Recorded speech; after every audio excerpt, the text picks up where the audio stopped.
at NUSC today, formal contraindications would be patients who are elderly, especially above 70 years old, and patients who have heavily calcified aortic arch, and patients who had a stroke. We would like to try to avoid those patients just because of the risk that we need to run, we'll be running, having the catheter and the wire across the aortic arch. However, if I have a patient that is around 70 years old, so let's say 72 years old, and for whatever reason I have an existing chest CT showing completely normal aortic arch, I feel comfortable with that information to go around the aortic arch and perform the case through the transradial approach.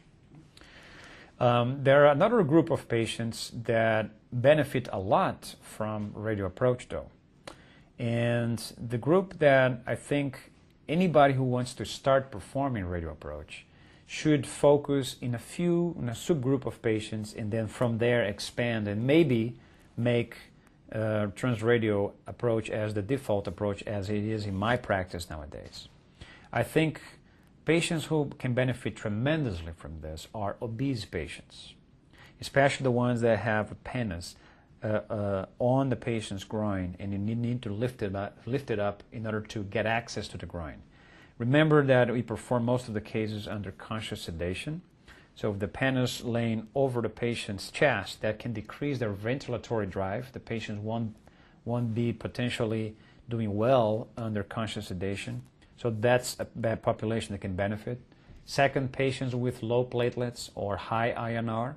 We currently now, we're not necessarily transfusing, giving transfusion of blood products if the platelets are low, INR is high, thinking that we want to perform the case first in a very minimally invasive fashion under ultrasound guidance. We get access to the radial artery, we place the TR band in the end, and if the patients bleed after the case, then we go after and we have the platelet transfusion or you give FFP in order to correct the coagulopathy.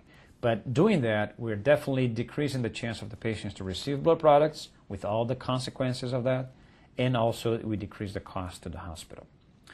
And another group that can benefit from this are patients who have infection in the groins or scarred groins with previous bypass. Those patients definitely can also benefit from transradial approach.